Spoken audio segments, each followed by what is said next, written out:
سلام الله عليكم خوتي خواتاتي، مرحبا بكم في قناتكم وفي قصة جديدة.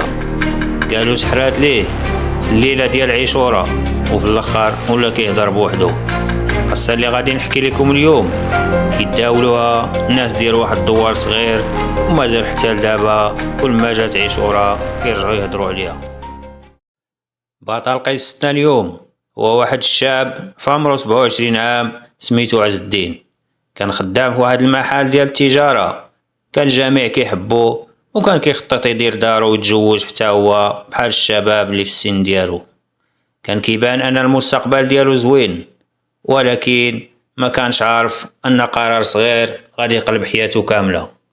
في الحومه ديالو وقريب من الدار ديالهم كانت كتسكن واحد البنت سميتها بديعه، بنت هادئه وزوينه، وكانت كتبان معجبه به وكتبغيه منذ مده طويله. ما قدراتش تكتم اكثر الحب ديالها لعز الدين. وفي واحد النهار بديعه قصداتو وقالت ليه انا باغاك للزواج، الى عندك النيه انا موافقه. عز الدين تفاجئ ولكن جاوبها باحترام، قال لي اسمعي لي يا بديعه، راه انا ما كنشوفكش بهذه الطريقه. بان الحزن على وجهها، ما قالت والو، دورات ظهرها ومشات وخلاتو. ومن داك النهار تبدلات، ولات كتخرج قليل وما بقاش كتهضر مع حتى شي واحد. وفي الليله ديال عاشوراء شعلوا الدراري العافيه في الحي وبداو كيلعبوا فوقها وينقزوا والناس فرحانين.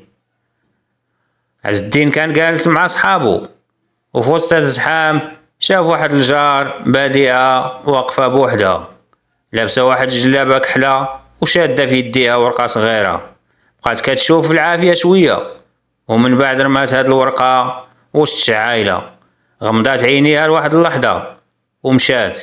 الجار ما فهم والو وقال يمكن غير كانت تفكر في شي حاجه. دازو شي ايامات وبدات المشاكل. عز الدين خسر فلوس كثيره، الزبناء بداو تنقصوا عنده بواحد الوتيره متسارعه في المحل، وحتى الخطوبه اللي كانت مع بنت وحده اخرى فسخات بلا سبب واضح.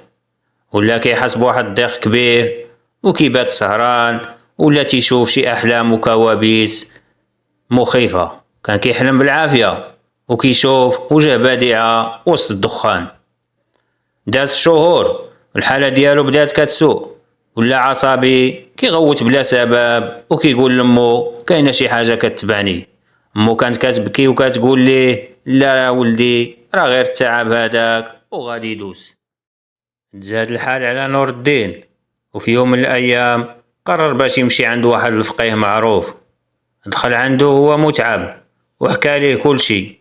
الفقيه بقى ساكت ومن بعد قال ليه انا ما نقدرش نجزم، ولكن كاينين الناس كيامنوا ان بعض الطقوس اللي كدار في عاشوراء كتكون مرتبطه بالسحر او الاذى. حمزه حس بخوف كبير، سولو واش شي حد سحر ليا. الفقيه قال ليه الله اعلم، ولكن واش كاينه شي بنت او شخص كان بيناتكم مشاكل قبل عاشوراء؟ نور الدين بقى ساكت شويه وفجاه تفكر بديعه، تفكر كيفاش رفضها وتفكر كلام الجار اللي شافها واقفه قدام العافيه في داك الليله ديال عاشوراء. خرج من عند الفقيه وهو شاك، بدا كيراقب دار بديعه، كيوقف قدامها لساعات طويله وكيقول خصني نعرف الحقيقه.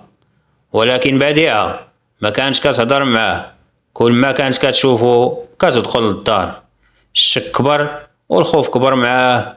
عز الدين ما بقاش كينعس ولا كيهضر غير بوحدو وكيقول هي السبب، ومن بعد كيسكت ويقول لا لا يمكنش ليا نظلمها. مو خافت علو بزاف وقررت تاخدو عند واحد الطبيب معروف.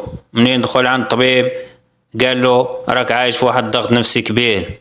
ولكن عز الدين ما اقتناش، كان مقتنع بحاجه وحده، ان ليله عاشوراء هي اللي كانت السبب في هذه الحاله ديالو. مرات سنه وفي ليله عاشوراء الثانيه خرج في الليل والناس شاعلين العافيه، وقف قدام العافيه وبدا كيغوت وكيقول رجعوا لي حياتي. الناس تجمعوا عليه، لقاوه كيبكي شويه كيضحك وكيهضر مع شي واحد كاع ما كيشوفو حتى شي حد.